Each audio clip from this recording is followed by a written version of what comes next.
One of our favorite ways to construct new functions from old functions is to compose them. If we have two matrix transformations, T, which goes from Rn to Rm, and S, which goes from Rm to Rl, then we can compose these to create a new function which starts at Rn, goes to Rm, and then goes to Rl. We write this as the function S. This little circle in the middle stands for composed with T. And generally, we express this as a function from Rn to Rl. And for convenience, we sometimes draw a little diagram to keep straight how our composition works. So we start off by drawing an arrow from Rn to Rm. And we place a T above that arrow to indicate how we move from Rn to Rm. So you hand me a vector in Rn, I apply the rule specified by the function T, and I get a vector in Rm. Then we can draw an arrow from Rm to Rl and place an S over that arrow to indicate that if you hand me a vector in Rm, I can apply the rule S to produce a vector in Rl. I draw this third arrow that goes directly from Rn to Rl and write S composed with T to indicate that the function S composed with T is a way to take a vector in Rn and directly produce a vector in Rl.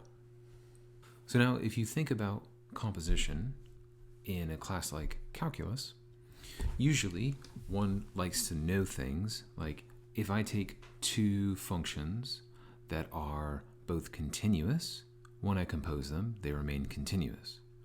Or if I take two functions that are differentiable, when I compose them, they remain differentiable. In this class, we will be primarily interested in linear functions.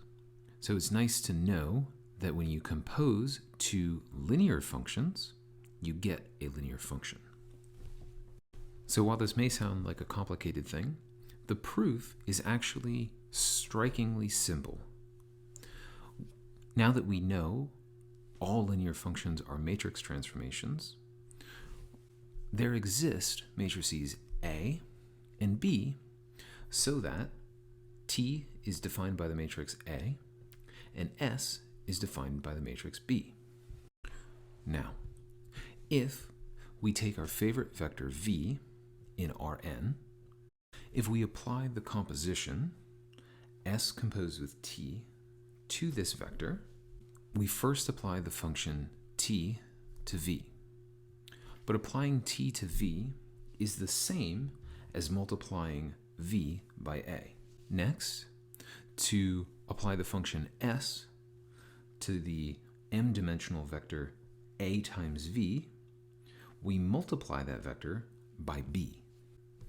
This gives us an L-dimensional vector.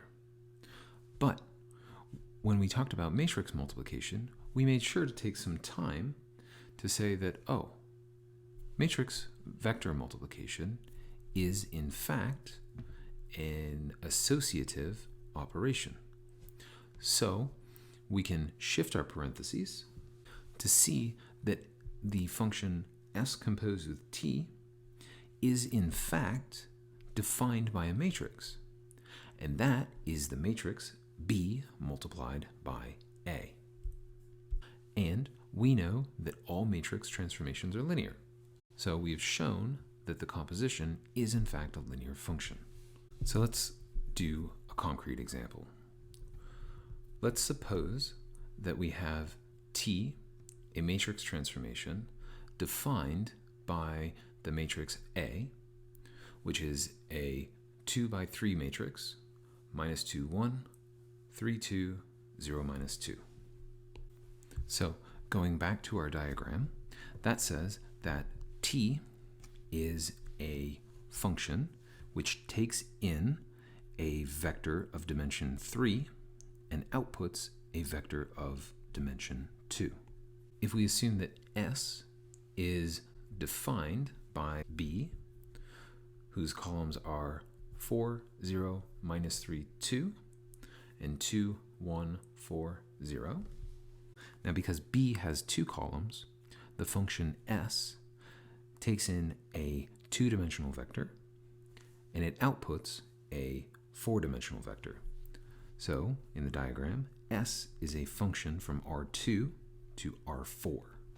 Now, assuming that the composition really is something that makes sense, the composition should take in a three-dimensional vector, and it should produce a four-dimensional vector. And that should be defined by the matrix B times A. Now, before we compute anything, we can make sure that our dimensions will actually make sense. So we're taking a 4 by 2 matrix B, and then multiplying that on the right by a 2 by 3 matrix. The result of this operation will be a 4 by 3 matrix. A 4 by 3 matrix, so a function defined by a 4 by 3 matrix, will take in a three-dimensional vector, and it will output a four-dimensional vector.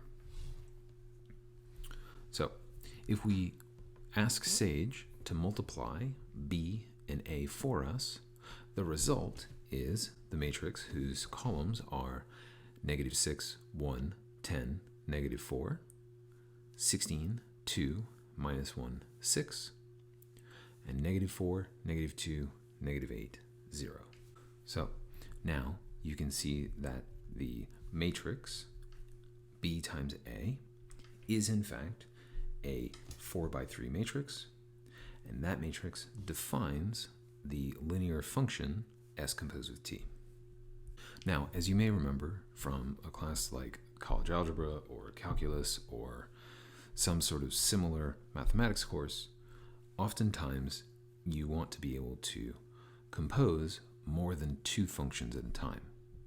And as long as the functions match up and the compositions make sense, this will also work for general linear functions.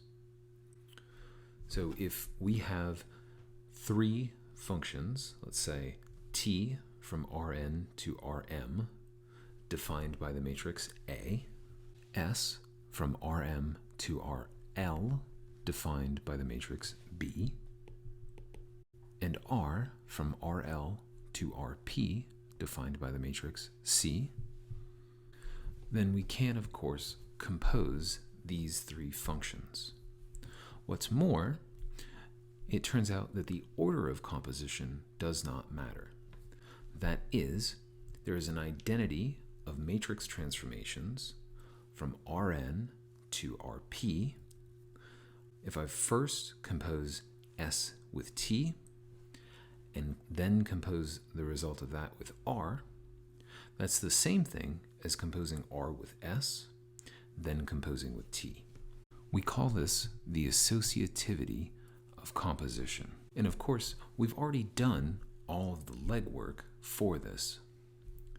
Namely, back when we talked about matrix-matrix multiplication, we took some time to show that matrix multiplication is in fact associative.